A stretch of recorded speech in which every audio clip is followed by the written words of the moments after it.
édition spéciale. Oui, nous sommes en direct, Bruno Segbegui. Mesdames, Messieurs, bonsoir. Merci de votre fidélité toujours renouvelée au programme de Joliba TV News. Bienvenue dans cette édition spéciale que nous consacrons à l'actualité. Et aujourd'hui, notre thème pour cette édition spéciale est la liberté d'expression en démocratie, avec comme prétexte l'interpellation de Kaoudim, qui est membre du CNT, Conseil national de transition. Nous allons faire un peu le tour de la question.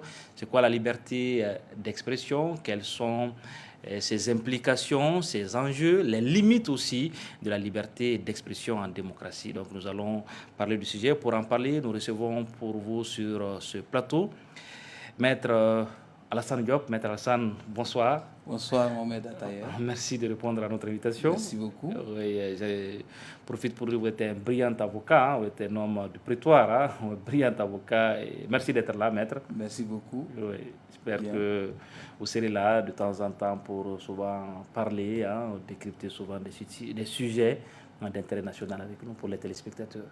Avec plaisir. Inch'Allah, merci. Merci beaucoup. Bruno Segbegui.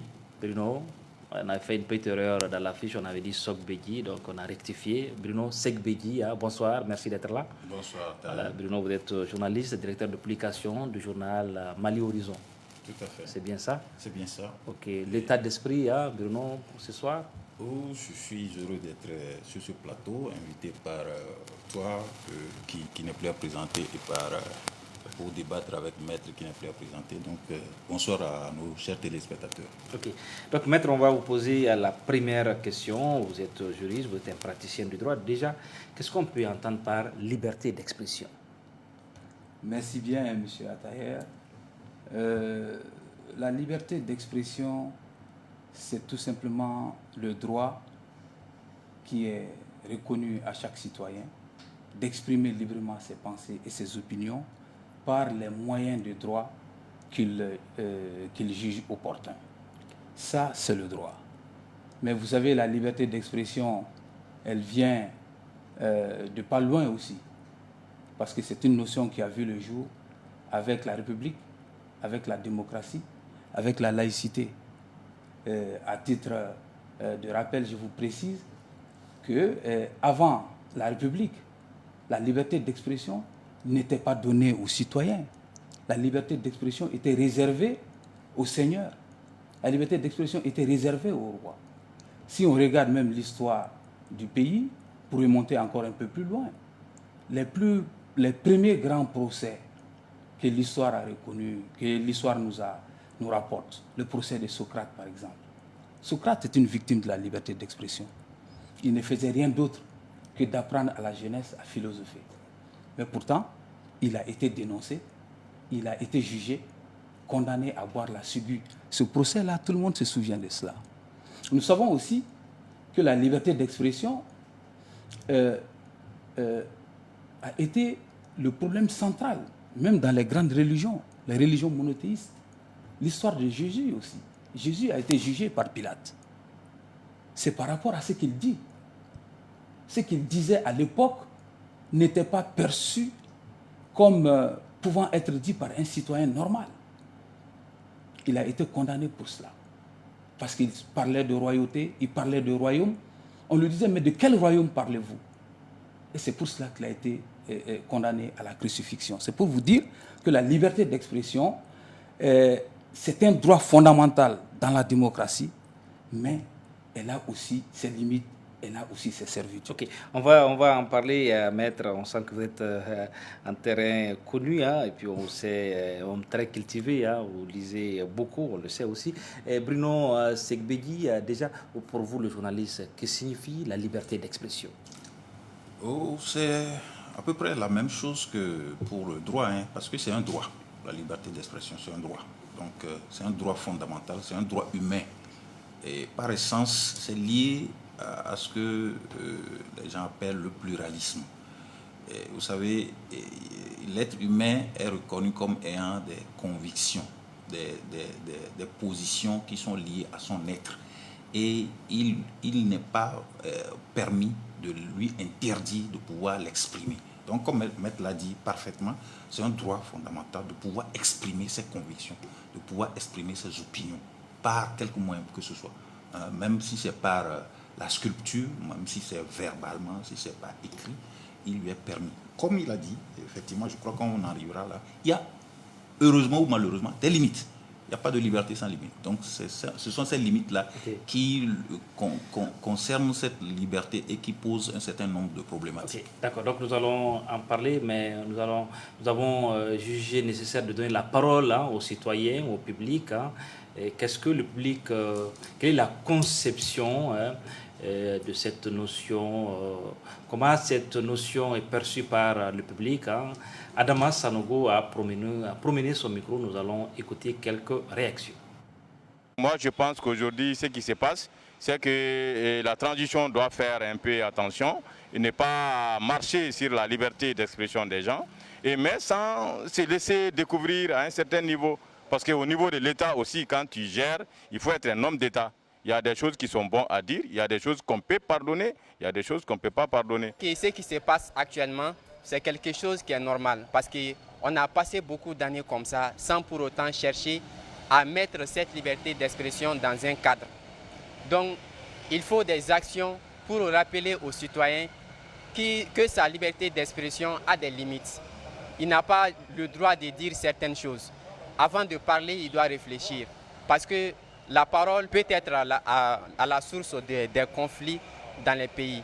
Nous pouvons prendre l'exemple sur des pays comme le Rwanda. Je vois la liberté d'expression au Mali comme toujours une chose menacée.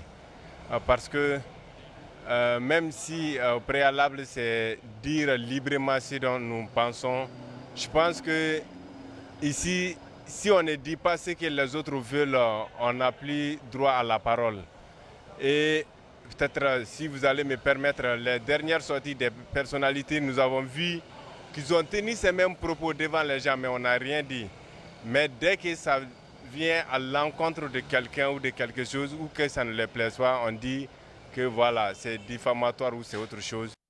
Et Boubacar Yalkouya qui vient de nous rejoindre sur ce plateau. Boubacar Yalkouya, bonsoir. Bonsoir. Merci d'être là. Ce n'est pas dans vos habitudes d'être en retard. Certainement que c'était lié à un petit souci de circulation, c'est ça? Tout à fait. Et aussi, j'étais à la rédaction pour le bouclage. C'était un quotidien. Bon, c'est pour ça que les téléspectateurs comprennent un peu. Donc, c'est le journaliste Yalkouye est toujours à l'heure. Je voulais dire qu'il est toujours à l'heure. Tout à fait. Donc, voilà. OK. Merci bien. Yalkouye, le thème, c'est la liberté d'expression en démocratie. On a fait un peu le tour, la question, déjà au niveau de la définition. Pour vous, le journaliste, que représente pour vous la notion de liberté d'expression? Bon, merci bien, chers confrères. Je pense bien que la liberté d'expression, c'est donner la latitude à tout individu dans une république, de donner son opinion par rapport à un sujet bien déterminé, et aussi le faire par le canal qui lui semble aussi approprié, et sans pour autant qu'il n'y ait d'entrave de la part de l'État lorsqu'il se sent dans une posture d'exprimer son opinion par rapport à un sujet bien déterminé. Ok, merci. Maître, déjà vous avez parlé de liberté d'expression, de la démocratie, de la République. Dans le contexte malien, est-ce qu'on peut dire où est-ce que le fondement peut être juridique de la liberté d'expression au Mali, par exemple? Oui, au Mali, la liberté d'expression trouve son fondement dans notre constitution. Si vous prenez la constitution du Mali, au niveau de l'article 3, 4, 5, 6, la constitution traite des grandes libertés, les libertés fondamentales. La liberté d'expression constitue l'ossature même des libertés fondamentales, puisque toutes les autres libertés connues s'apprécient par rapport à l'efficacité de la liberté d'expression. La liberté d'expression, c'est la liberté, le pendant de la liberté de la presse, c'est le pendant de la liberté d'association, c'est le pendant de la liberté de religion, c'est le pendant de la liberté de culte. Et le Mali a aussi ratifié un certain nombre de traités. Notamment, il y a la Déclaration universelle des droits de l'homme, la Charte africaine des droits de l'homme. Aujourd'hui, on peut penser que la liberté d'expression qui est contenu dans toutes ces textes constitue un droit supranational qui est opposable à l'État du Mali. Donc, on ne peut pas concevoir une démocratie sans liberté d'expression. La liberté d'expression, c'est ça la liberté de manifester aussi. C'est la liberté d'écrire. C'est la presse.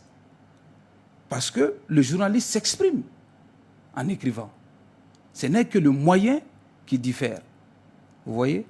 Donc, en ce qui me concerne, je pense que la réglementation, c'est non seulement la Constitution, les traités, mais aussi il y a différents textes de loi, notamment pour ce qui concerne la presse. Il y a la loi sur la presse qui prévoit et borne les limites de la liberté d'expression en matière de presse. Voilà, c'est là où il y a la limite en ce qui concerne la diffamation, la limite en ce qui concerne l'injure, et la limite en ce qui concerne aussi l'atteinte à la vie privée. Tout ça, c'est prévu par la loi sur la presse. Et à l'audiovisuel aussi, c'est le cas. Vous qui êtes aujourd'hui présentateur d'une émission télévisée, vous ne pouvez pas tenir un certain nombre de propos à la télé, notamment tenir des propos haineux. C'est proscrit. Vous violez votre liberté d'expression lorsque vous tenez de tels propos, à titre d'exemple par exemple. Okay. Merci, maître. Bruno Segbegui, sur la même question, on sait qu'au Mali, en 1991 déjà, il y avait des gens qui étaient dans la rue pour demander la liberté d'expression, la liberté, le pluralisme politique aussi, et d'autres libertés. Voilà, un peu d'histoire. Oui, tout à fait. Comme je l'avais dit tantôt, c'est la liberté d'expression, c'est un élément indissociable du pluralisme. Le pluralisme étant le fait que la communauté s'entende, que des gens soient différents, des gens puissent exprimer leurs pensées différemment. Et à ce propos, j'aimerais bien rappeler Antoine de Saint-Exupéry qui dit souvent, dans une citation célèbre, « Mon frère, si tu diffères de moi, loin de me léser, tu m'enrichis. » Donc, c'est à partir de là qu'il y avait une certaine doctrine qui avait célébré ce qu'on appelle la différence positive. C'est-à-dire que si nous sommes différents, nous pouvons nous compléter en fonction des opinions que nous apportons. Donc, comme Maître l'a dit, à partir du fait que nous nous sommes entendus pour être dans une république, il est permis que chacun puisse dire sa différence, la manière dont il analyse cette vie en communauté. Je crois que vous avez dit que le prétexte, c'est l'affaire Kaoudim, donc on ne peut pas ne pas faire allusion à cela.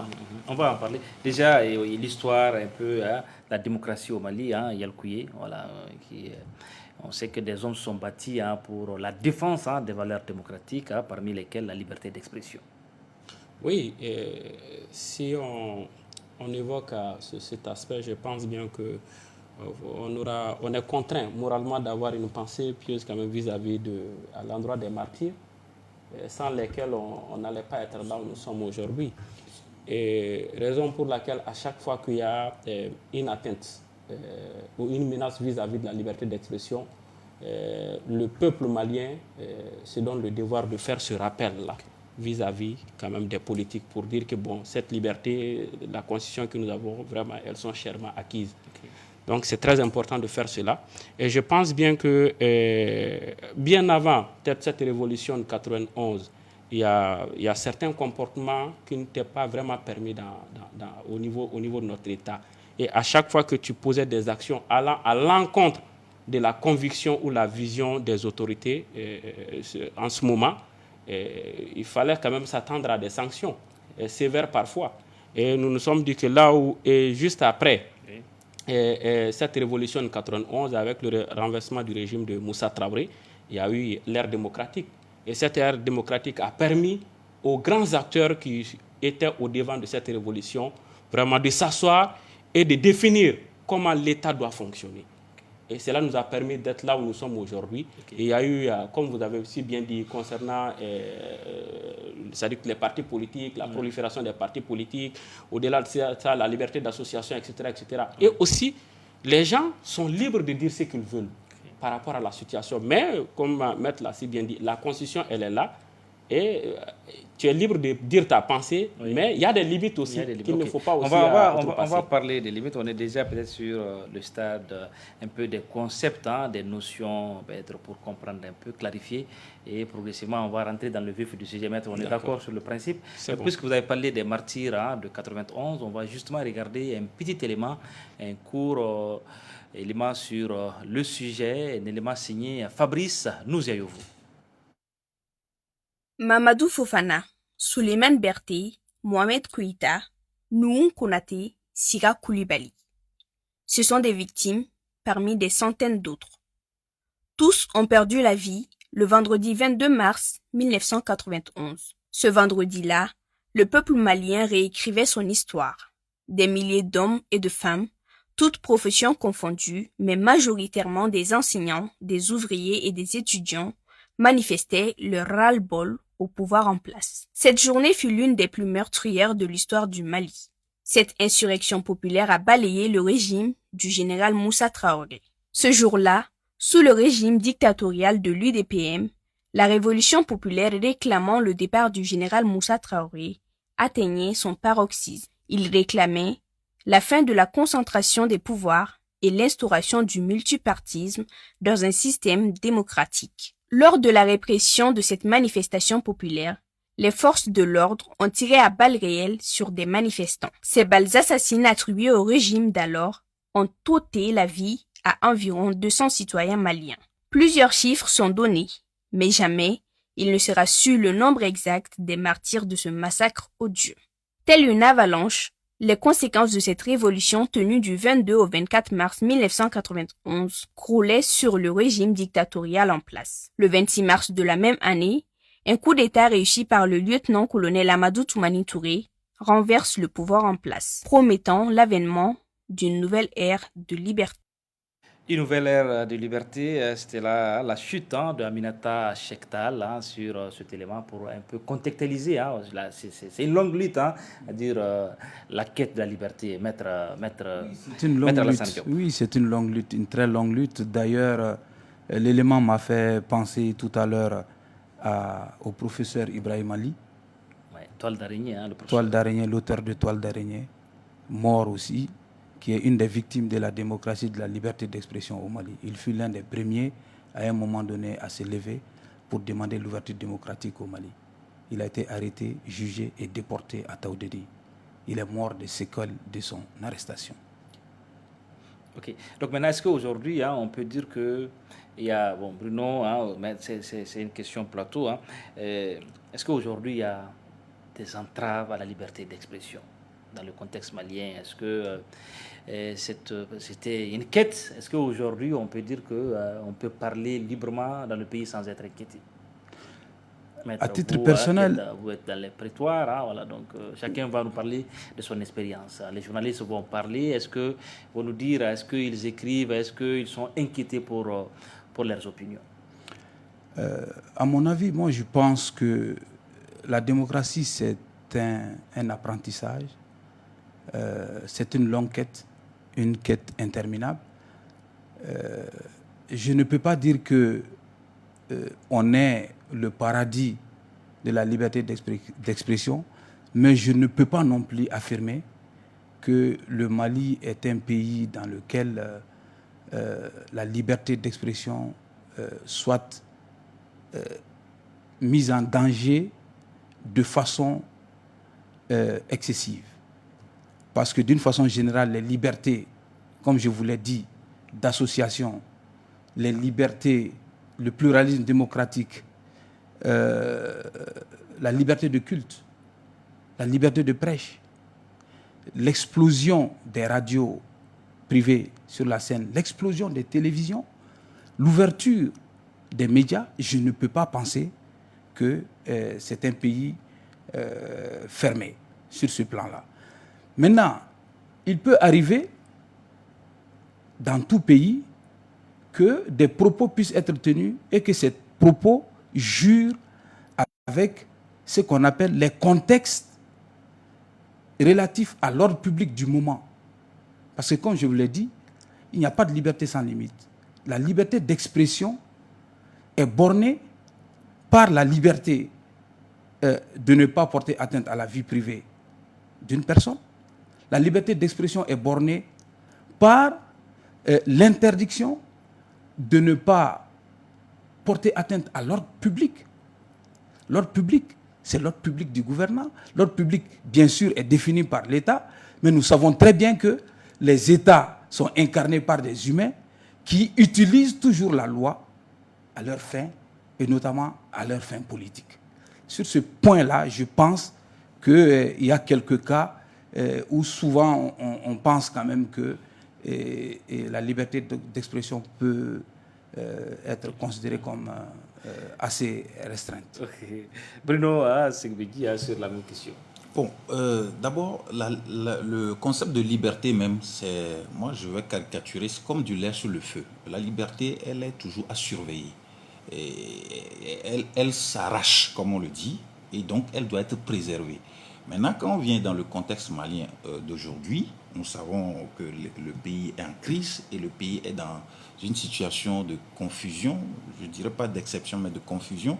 Donc, on ne dirait pas qu'il y a des entraves, mais c'est le concept de liberté, particulièrement liberté d'expression, est à surveiller. Donc, on peut dire que il peut y avoir des menaces. Au niveau des rédactions, par exemple, il y a une forme d'autocensure, il y a une forme de vigilance plus accrue dans le contexte actuel, parce que on se dit, le journaliste potentiellement se dit, la situation dans laquelle le pays se trouve, je peux m'interdire, ou bien je dois m'interdire certaines analyses, si ça porte atteinte à la sensibilité nationale. Il y a une fibre patriotique qui se développe. Quand tu écris aujourd'hui une analyse, elle peut être pertinente, mais quand c'est en défaveur des autorités de la transition, tu peux, toi-même par sensibilité, être conduit à les biffer, à les enlever. Mais en faisant ça, est-ce que le journaliste ne sort pas de son rôle? Est-ce que son rôle, c'est de toujours accompagner? Non, pas d'accompagner, mais lorsque tu sens, quand nous venons à l'actualité,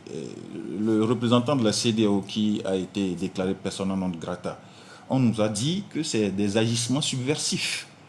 On peut reconnaître le pouvoir de la plume. La plume aussi on peut lui coller une étiquette d'analyse subversive. Donc, cela peut conduire le journaliste à restreindre tout petit peu ou bien à mesurer un peu sa plume. Donc, je ne dirais pas que la liberté d'expression est menacée, mais elle est davantage surveillée par ceux qui l'exercent. Vous êtes à l'aise avec ça, avec cette surveillance? Particulièrement. Vous êtes à l'aise au niveau de Mali, Horizon Tout à fait. Je prends une anecdote. Par rapport à des victimes dans une attaque terroriste à Nyono ou bien... le journaliste s'interdit de faire des analyses qui peuvent déranger la présence ou les performances des forces de défense et de sécurité. Est-ce que vous voyez? Donc je peux dire que la liberté d'expression aujourd'hui est dans une zone particulière de surveillance. Je ne dirais pas menacée, je ne dirais pas d'entrave, mais il faut plus de vigilance, plus d'attention par rapport à cela. Boubacar Yelkouye, est-ce qu'aujourd'hui pour vous... est-ce que vous vous sentez un peu muselé dans votre façon de travailler? Pas du tout. Parce que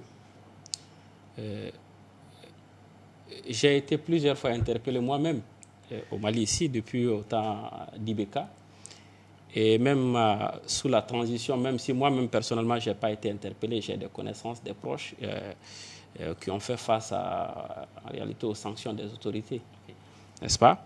Ce qui fait que, moi, en tant que journaliste, j'ai eu à faire des publications et j'ai été interpellé sur la base des textes qui régissent mon métier.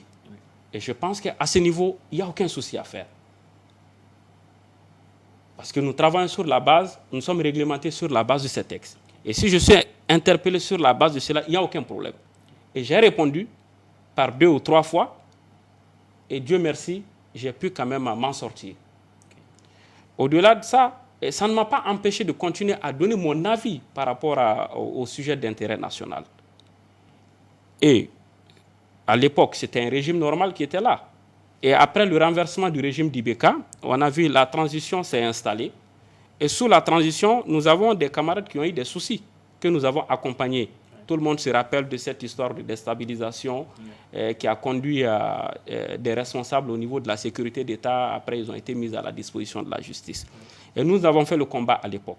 par rapport à tout ce qui s'est passé. Et même, je pense bien que la maison de la presse, aussi, accompagnée par d'autres fêtières, s'était levée comme un seul homme parce que il y avait des décisions avaient été prises par les autorités à l'époque qui étaient incomprises. C'était une sorte vraiment de contrôler le contenu des médias et aussi les soumettre d'abord à l'appréciation peut-être des autorités. Ou si elles n'aimaient pas telle information ou telle information, elles avaient quand même le pouvoir de pouvoir vraiment arrêter la diffusion. On a continué comme ça. Et moi, je pense qu'aujourd'hui, s'il y a lieu de faire une évaluation, à mon avis, ici, nous sommes à l'aise. Si je dis nous sommes à l'aise, pour la simple raison que je dis ce que je pense. Par rapport à la situation, je n'ai jamais eu de soucis à ce niveau. Même s'il y a eu des soucis, je suis passé par la justice et c'est la voie normale. Quand on essaie de faire une comparaison, il y a des pays de la sous-région, mais tu ne peux pas te permettre ces choses-là. On a vu le cas de la Côte d'Ivoire ici, tout près. L'État, il est là. Quand tu sors, ça veut dire qu'il y a un canevas qui est là, tu sors de ce canevas seulement, l'État te tape dessus. Le cas de la Guinée, tout près. On a vu des cas là-bas également. Donc, mais chacun de ces pays a une histoire avec la démocratie. Oui, non, effectivement, j'en arrive. Voilà. Okay. Effectivement, maintenant chez nous ici, nous sommes dans un régime d'exception. Il faudrait que les gens tiennent compte de cela. Non seulement c'est un régime d'exception, mais nous sommes aussi frappés par une crise multidimensionnelle. Okay. Et ce qui fait que on doit aussi mesurer tout ce que nous disons par rapport à la situation. Okay. Mais malheureusement, parfois, cela est vraiment incompris. Et c'est ce qui fait que... Oui. Voilà. Est-ce qu'il faut le fait de s'auto-censurer jusqu'à ne plus parler? Est-ce non, que ça aussi, c'est pas de l'autocensure. Il entrave à la liberté d'expression. Je vais relancer... Excusez, je vais finir peut-être je vais ouvrir cette parenthèse-là. Aujourd'hui, nous avons bénéficié d'une formation grâce à la Maison de la Presse par rapport au traitement de l'information en période de crise. Et on nous a clairement dit que ce n'est pas la première fois, et je ne vais pas vous l'apprendre.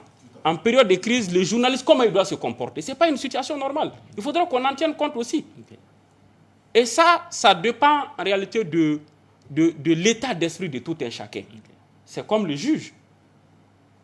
Ok, voilà. D'accord. Oui, Maître, est-ce que vous êtes d'accord avec... J'ai comme l'impression que les deux journalistes, déjà, ils sont dans une... ils sont dans une mouvance, ils préfèrent peut-être s'auto-censurer au regard de ce qu'ils viennent dire, parce que pour eux, le pays est fragile. Est-ce que vous partagez cette façon de faire des deux confrères ici sur le plateau? Non, moi je voudrais quand même apporter quelques petites précisions. Il faut distinguer l'entrave à la liberté d'expression, à la censure et surtout à l'autocensure. L'autocensure relève d'un jugement personnel. Lorsque vous-même vous estimez que je me retiens de divulguer telle information ou bien je me retiens de divulguer telle image pour ne pas frapper les états forts de la société, pour ne pas blesser quelqu'un ou bien pour ne pas mettre, comme on dit entre guillemets, de l'huile sur le feu. Mais la censure institutionnelle, c'est lorsque l'État vous interdit de faire des publications sur tel ou tel sujet. Je ne crois pas que ça existe au Mali. Voilà. Donc, ne faisons pas la confusion entre l'entrave institutionnelle à la liberté d'expression qui existe dans certains pays. En Chine, par exemple, il est absolument interdit de se prononcer sur un certain nombre de sujets. C'est connu. Vous le faites et vous ne pouvez même pas le faire. Même l'accès à Internet est contrôlé. Donc, c'est des pays où, véritablement, ils ne peuvent même pas communiquer avec l'extérieur, pour vous dire. Donc, je ne crois pas que nous soyons dans ce cadre-là. Moi, je veux parler des standards. Tant que la liberté d'expression, de manifestation, que les radios puissent fonctionner normalement, les télévisions fonctionnent normalement, et que les journalistes exercent leur métier sans crainte pour leur vie, sans avoir d'ennui avec la justice, je pense qu'on peut penser, on peut dire qu'il n'y a pas d'entrave institutionnelle à la liberté d'expression. Mais il y a une chose, comme je l'ai dit, chaque liberté a ses limites. Okay. L'ordre public d'aujourd'hui, oui, je pense que, compte tenu du contexte du pays, peut amener les autorités à, comme vous le dites, à être beaucoup plus regardants sur ce que telle ou telle personne peut être amenée à dire au sujet de la transition ou bien au sujet de la sécurité la sécurité intérieure du pays ou bien au sujet des forces armées du pays. Ça, c'est un jugement qui relève de l'autorité du moment, hein, qui peut placer tout cela dans le cadre de la préservation de l'ordre public. C'est ce que j'ai dit. Mais maintenant, la notion de l'ordre public même est définie par la loi, de telle sorte que souvent, si on tire quelque chose qui ne relève pas de l'ordre public, mais qu'on l'amène forcément dans l'ordre public, on peut penser qu'en réalité, on cherche à faire un règlement de compte plutôt que de... Ok, donc voilà. parlons maintenant peut-être un peu de cas Kawujim. Hein. Il y a deux partis politiques, le SADI de Omar Mariko et puis le Parena de Tchéblé Damé qui parlent d'atteinte à la liberté d'opinion, par exemple. Est-ce qu'on peut le citer dans ce contexte-là? Il parle d'atteinte grave à la liberté d'opinion. Oui, moi j'aimerais avant ça réagir par rapport à ce que Maître a dit. Nous ne disons pas qu'il y a d'entrave institutionnelle à la liberté d'expression.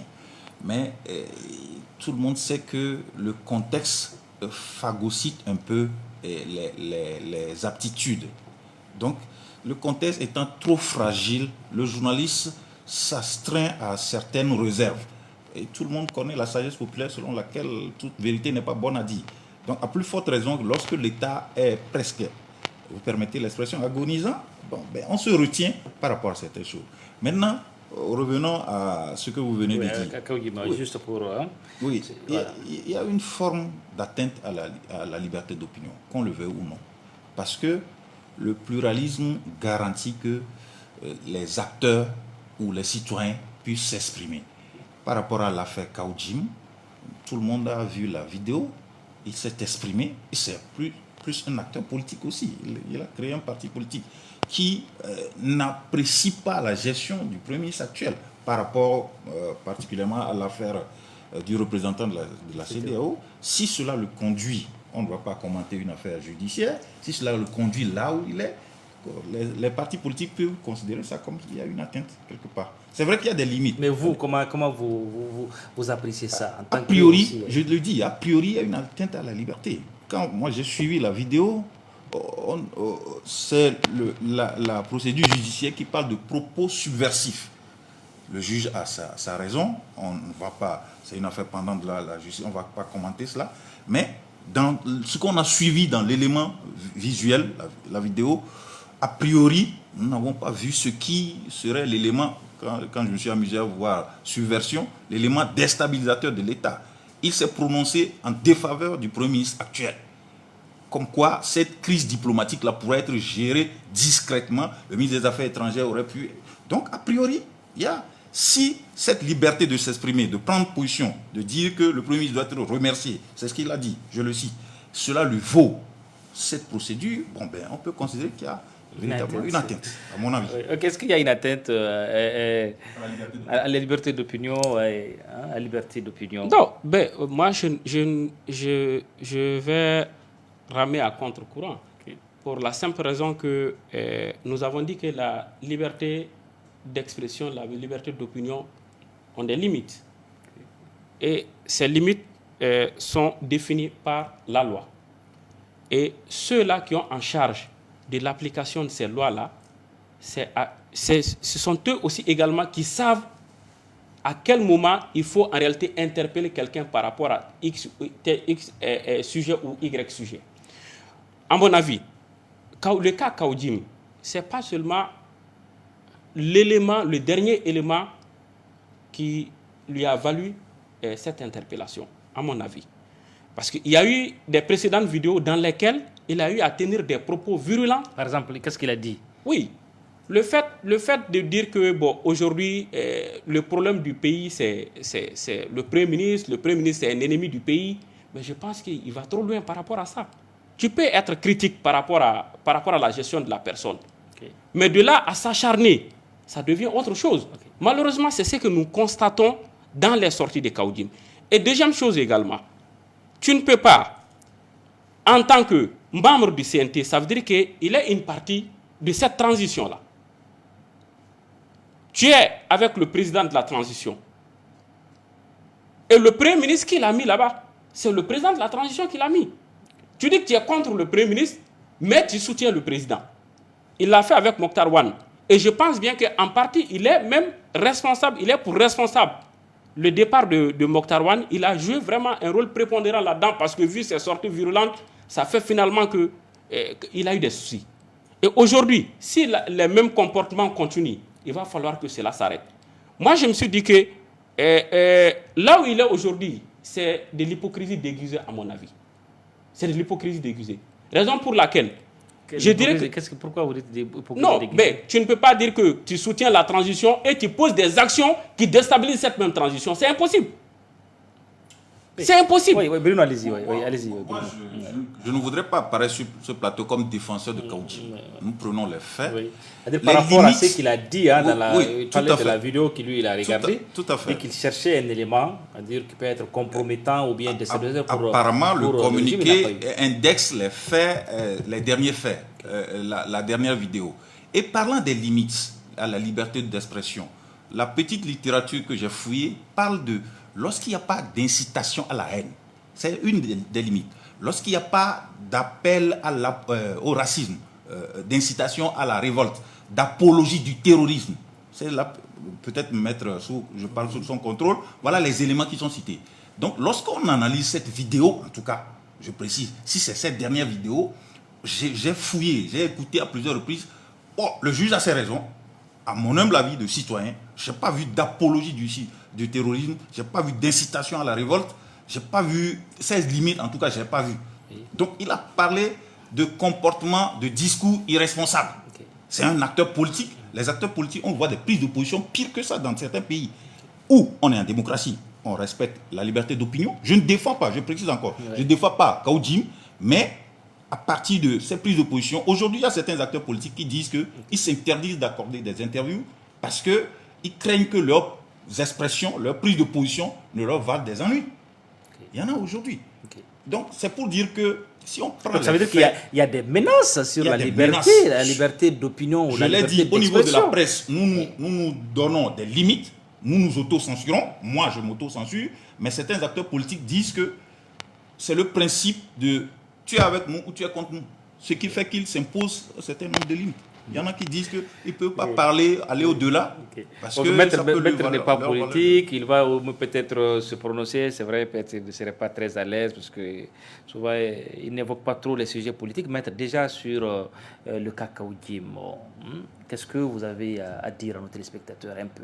Non, à vrai dire, le cas Kaouji, je ne me suis pas intéressé sur l'affaire du tout. Oui. Parce que le personnage ne m'intéresse pas du tout.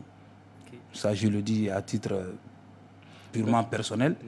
Premièrement. Deuxièmement, je suis avocat. Je reporte souvent mon avis jusqu'à ce que je prenne connaissance des éléments factuels du dossier. Je ne sais pas s'il a été arrêté pour cette vidéo-là. C'est vous qui le dites, mais est-ce que c'est pour ça? Alors, moi, je ne le sais même pas. Et son avocat, apparemment, s'est exprimé aujourd'hui.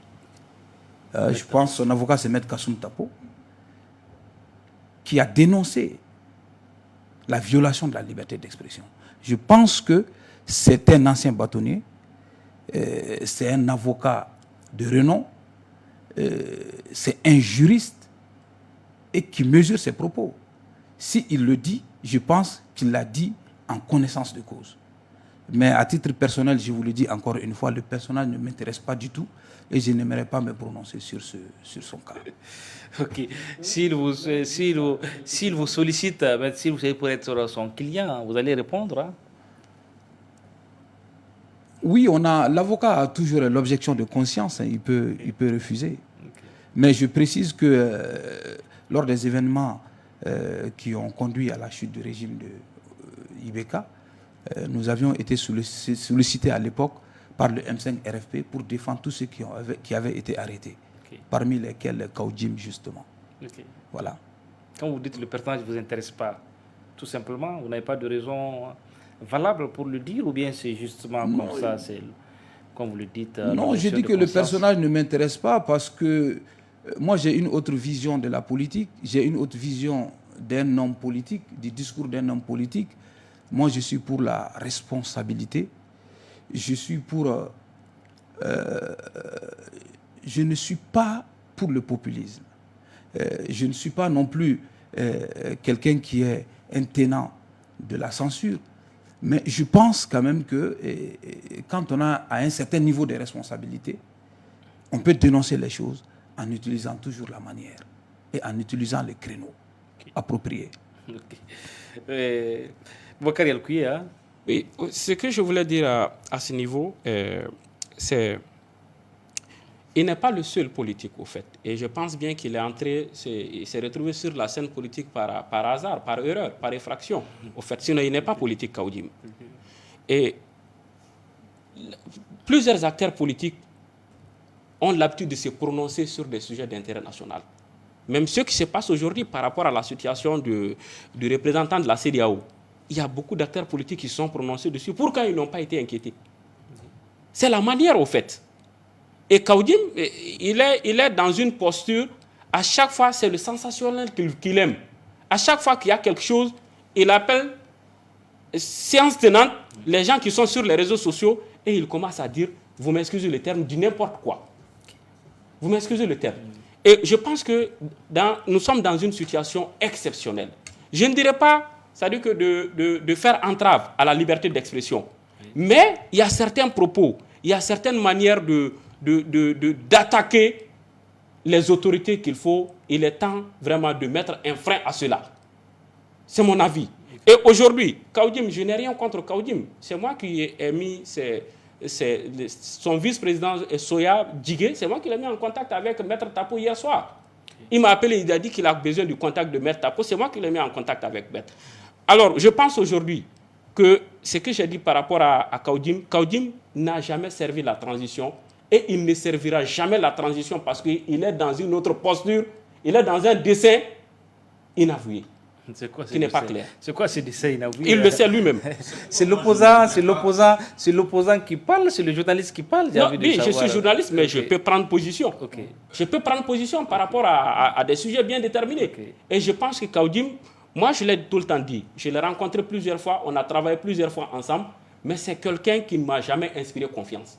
Parce que je sais qu'il est tout le temps dans des jeux troubles, il est tout le temps dans des calculs obscurs. Vous avez une pensée pour lui, certainement. Oui, en tant qu'humain, il n'y a pas de problème. Ouais. Mais je pense bien que ce qui lui est arrivé, on lui a donné des conseils. Beaucoup de gens lui ont dit, bon, ce que tu fais, ce n'est pas bien. Fais énormément attention. Mais il n'a écouté personne parce qu'il pense que là où il est aujourd'hui, il est largement suffisant et il pense que rien ne pouvait l'arriver parce qu'il se croit, en tant que 4e vice-président du CNT, et il voit un peu l'immunité parlementaire, mais il oublie qu'il a été nommé. Il l'oublie. Et aussi, ce qu'il fait croire aux gens, il fait croire à tout le monde qu'il est avec le président de la transition. Ce qui fait qu'il se permet certaines choses. Et je pense qu'à partir de cet instant-là, vraiment, je prie Dieu pour que... voilà. Dès qu'il sort, je pense bien qu'il va prendre la bonne direction. Bon, c'est la deuxième fois. Il était une fois interpellé lors du M5 RP. Ça ne l'a pas changé. Il a continué avec la même énergie, avec la même verve. Il avait continué. Et ce que je vais vous dire aussi par rapport à ça... je vais finir la parole ou bien on revient après. Oui, allez-y Bruno. Après, on donne la parole à... Pendant devant la justice. Et la justice est indépendante, mais quand j'écoute mon cher confrère, il dit qu'il est entré sur le terrain politique par effraction, etc. Le juge ne va pas considérer ces éléments. Et il s'attaque au Premier ministre, etc. Voilà. C'est pourquoi moi j'avais voulu, je ne suis pas défenseur de Kaoudim, j'avais voulu qu'on se détache de la personne pour apprécier l'acte.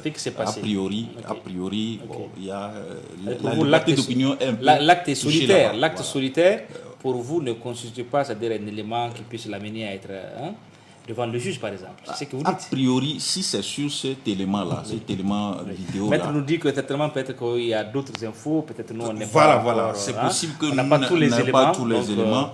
Maître qui est un habitué des juridictions joue la carte de la prudence.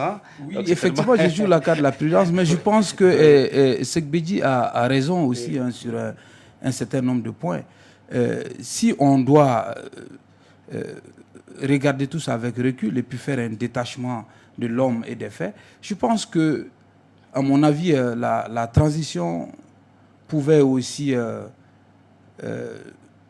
jouer à la sourde oreille.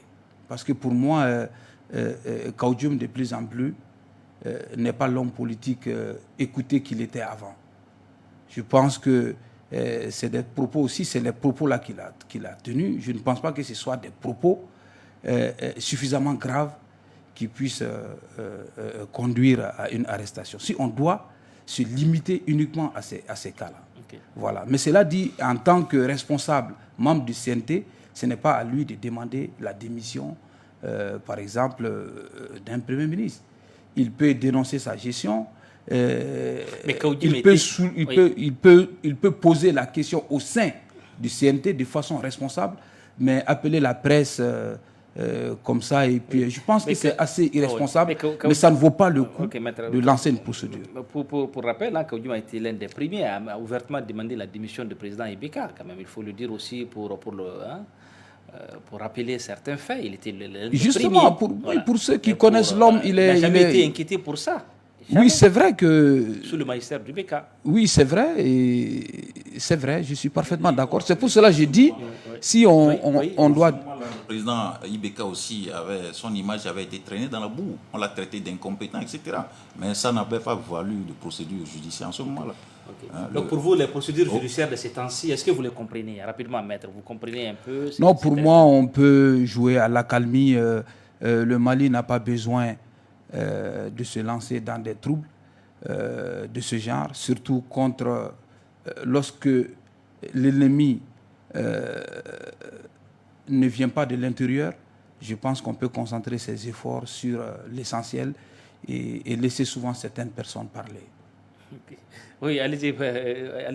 Oui, la question c'est... Oui, maintenant, qu'est-ce qu'il faut faire justement pour que la liberté d'opinion, d'expression puisse être en harmonie avec les principes de la démocratie? On va finir justement avec ça. Non, au fait, moi je pense que par rapport à ça, il n'y a pas de souci chez nous ici. C'est le cas Kaoudjim, c'est un cas isolé. C'est un cas isolé, sinon par rapport au respect de la liberté d'expression, je ne vois vraiment pas de problème. Et j'ai eu à citer des cas, que ce soit des politiques... Pourquoi vous dites que c'est un cas isolé? Parce qu'il ne faut pas quand même... Oui. Je pensais que c'est un cas isolé, peut-être c'est lui aujourd'hui. Vous avez dit Kaoudjim, non, je peux être un journaliste, non, si rien ne fait. Non, oui. Si sur le principe, on est d'accord, peut-être que sur le principe, il y a une violation de la liberté d'expression. Donc, il faut s'alarmer, je pense. Non, j'ai dit le cas Kaoudjim, vous avez parlé du moment où Ibeka était au pouvoir. Il est l'un des premiers à demander la démission du président. Il était dur à l'époque. Mais l'État a fléchi parce que c'était vraiment une force qui était là en face de lui. Ce n'est pas le cas. Et généralement, nous savons pertinemment tous que chez nous, lorsque l'État a en face de lui une masse vraiment considérable, parfois, elle renonce à la prise de certaines décisions. Ça a été le cas. Mais une fois que l'occasion se présente, c'est à toi maintenant de savoir juste après ça comment faire le jeu. Mais si tu continues avec le même comportement, mais dis-toi que si l'État prend le dessus sur toi, il ne te ratera pas. C'est aussi simple que ça. Ok. D'accord, voilà, on va mettre la parole à Bruno. Je dirais qu'une transition, c'est un moment d'euphorie. Il faut que l'autorité publique ait plus de dos large pour supporter des critiques. Parce que la légitimité pose problème. Nul n'a été élu, les autorités actuelles. Donc, que des gens arrivent à se défouler, il faut appliquer simplement le principe « le chien aboie, la caravane passe ». C'est-à-dire, comme Maître l'a dit, cela peut être passé sous négligence, les propos assez virulents. Moi, je concède les propos assez virulents de Kaoudjim, de Oumar Mariko, de Clément Dambélé. Il y a d'autres acteurs. Je ne les défends pas, je précise. Mais il faut que l'autorité publique sache que le moment s'y prête. C'est l'euphorie. Les gens veulent tous... Moi, je crois que personne n'est plus malien que l'autre. Les gens veulent l'avenir du pays, que le pays émerge. Quand on suit la vidéo de Kaoudjim, il donne des propositions. Comment faire pour que le pays émerge? Mais en étant virulent. Est-ce que ça devrait le conduire à cette procédure? Je ne sais pas trop. Pour vous, on aurait pu peut-être le verbaliser tout simplement. Davantage, surtout qu'il appartient à une institution. Okay. Il est 4e vice-président. Cela pourrait être une crise politique mineure à gérer au CICB, le siège du CNT. On pourrait lui taper du poing sur la table en huis clos. Ça pourrait être géré. La transition a besoin d'unir les Maliens, je crois, sincèrement. D'unir les Maliens. Ce ne serait pas la peine que des gens prennent des positions. Tant que ce n'est pas une apologie au terrorisme, pas d'appel à la violence, à la révolte populaire, etc., pas de trouble à l'ordre public, je crois que ça pourrait être géré autrement que de diviser. Si d'autres personnes, il dit que c'est un cas isolé, je n'en sais rien. Si d'autres leaders sortent avec des sorties assez virulentes comme ça, devrait-on les envoyer dans cette procédure? Comment la transition pourrait unir les Maliens? L'union sacrée prônée par les uns et les autres, comment on peut atteindre? Surtout qu'il y a une adversité internationale. Donc je crois qu'il faudrait que l'autorité publique ait plus de dos large, pour plus de tolérance, pour accepter la critique. Surtout qu'on n'est pas élu là. Les autorités publiques actuelles. On l'a rappelé plusieurs fois. Maître Diop, Plusieurs fois à l'ordre. La liberté d'expression, c'est favoriser l'émergence d'une société démocratique et tolérante. Je pense que vu sous cet angle, pendant cette période de transition, l'effort doit être axé sur des activités, sur des projets qui consolident notre État. Je pense que l'heure n'est pas à la division. Cette affaire pouvait peut-être être réglée sans que ça donne lieu à une procédure judiciaire. Okay. Il a été interpellé, mais il était en garde à vue. Est-ce que vous pensez qu'il a encore un avenir au sein du CNT, maître? Bon, à vrai dire, je ne savais pas que le débat allait même porter spécialement sur le cas Kaoudim. Je n'ai pas réfléchi à cet aspect de la chose. Le statut des membres du CNT. Voilà, c'est ça. Okay. Il faudrait qu'on se pose cette question là-dessus, je ne sais pas. Mais tant qu'il n'a pas été jugé, condamné, il bénéficie de la présomption d'innocence. Et à mon avis, on ne peut, en tout cas aujourd'hui,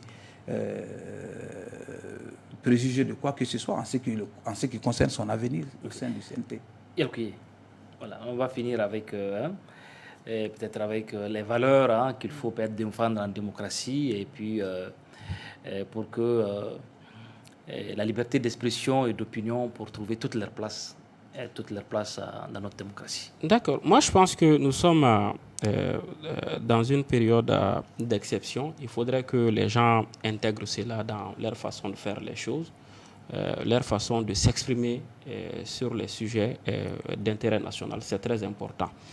Au-delà des journalistes, je l'ai dit, nous avons fait une formation aujourd'hui, mais même au niveau de nos différentes fêtières, on ne cesse de le rappeler.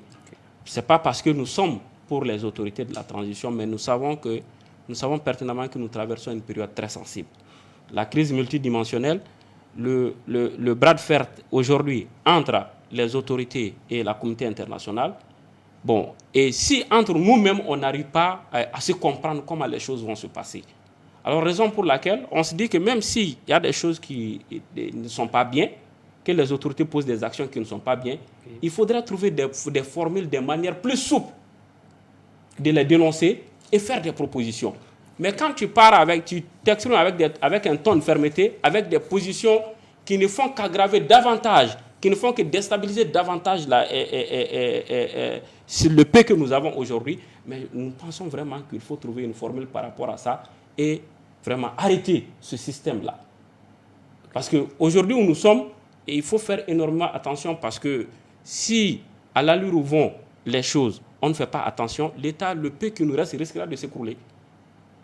Okay. Voilà. Le peu qui nous reste, que faire véritablement? On va finir avec cette dernière question pour préserver le peu qui nous reste en matière peut-être de défense des valeurs démocratiques. Qu'est-ce qu'il faut faire? Que faire? Il faut plus de tolérance. Il faut plus de capacité à se mettre au-dessus des querelles, des critiques. Ça fait partie de la démocratie. Mon cher confrère parle de période d'exception. C'est relatif. On doit mettre ça dans les guillemets. La Constitution n'est pas suspendue. Donc c'est pourquoi moi j'avais dit que c'est une période de confusion. Je ne suis pas à l'aise de dire d'exception. Les institutions existent, sauf peut-être l'Assemblée nationale. La Constitution est là, elle est de vigueur. Donc, la Haute Cour de justice, le Conseil économique et social, toutes les institutions de la Constitution de 92 sont là. Donc, l'état d'exception, c'est vraiment à prendre avec pincette. Voilà pourquoi les gens sentent leur capacité d'exprimer leur liberté démocratique. Donc, il faut que, quand on est autorité publique, il faut se dire que j'assume des charges, un privilège, capacité d'être perforé par des critiques. Tant que, oui, je pèse même, d'être perforé, de l'accepter. Okay. Ou on l'accepte, ou on se dit, bon, ben, on ne peut plus, et on en tire les Vous, conséquences. c'est le charme de la Donc démocratie. il faut s'unir, il faut tolérer pour que le Mali se renforce à l'interne. La Coué l'a dit, l'adversité internationale est terrible. Si les Maliens, les acteurs maliens doivent se diviser, surtout que la lutte contre la corruption a déjà envoyé un certain nombre aussi en prison, ceux-là aussi haussent le ton, disant que la procédure légale n'est pas respectée. Eh il faudrait, je crois, plus de soft power à l'interne pour faire face aux défis. Ça, c'est mon avis. Maître Diop. Oui, moi je pense que la transition fait face vraiment à des défis, défis sécuritaires, défis alimentaires, défis scolaires. Aujourd'hui, on parlait tout à l'heure de liberté d'expression et il y a des grèves qui commencent un peu partout aujourd'hui. Ça fait partie aussi, c'est une forme de liberté d'expression, d'observer les grèves. Le droit à la grève, c'est dans notre constitution. Pour vous dire quand même qu'on est dans une période où l'État doit veiller à la cohésion sociale. Parce qu'on est dans un pays où, il faut le reconnaître, la population, il manque une certaine forme de culture politique, de maturité politique. La société, les citoyens peuvent être manipulés et il faut, en ce moment-là, que la transition joue son rôle. Apaiser les citoyens, montrer la voie du travail et poser des actes fédérateurs. Poser des actes fédérateurs constamment et des actions qui ont un impact sur la vie des citoyens. Aujourd'hui, je pense qu'on aurait dû tout faire pour que cette grève des banquiers ne se produise pas. Des pompistes. On devrait tout mettre en œuvre. Ce n'est pas le moment. Ce n'est pas le moment. Vous voyez? Donc pour moi, le problème se pose à ce niveau-là. Le plus urgent, c'est la cohésion sociale. Le plus urgent, c'est la paix sociale. Et le plus urgent, c'est de tendre les efforts vers l'atteinte des objectifs, c'est-à-dire impacter sur la sécurité et préparer tranquillement et sereinement les élections pour qu'on puisse avoir, au moins pour une fois, des élections transparentes et crédibles. Okay. Merci, Maître Alassane Diop. Vous avez déjà fini avec votre conclusion. Bruno Segbedji, merci d'être là, directeur de publication du journal Mali Horizon. Maître Alassane Diop, merci d'être là. Merci beaucoup. Oui. Boubacar Yelkouye, directeur de publication du quotidien Le Pays, merci aussi d'être là. Donc merci, le cas Kaoudiouf, c'était juste un prétexte, maître, c'était pour justement apprécier un peu cette liberté d'expression. Est-ce qu'aujourd'hui, elle est en danger ou pas? Donc c'est juste un questionnement. C'est vrai, brillant avocat que vous êtes, vous jouez surtout à la carte de la prudence, c'est important, on le comprend. Nous aussi, on joue aussi la carte de l'apaisement, maître Diop. Merci, mesdames, messieurs, c'est la fin de cette émission que j'ai eu l'immense plaisir de présenter. Merci de votre fidélité toujours renouvelée au programme de Djoliba TV News. Au revoir.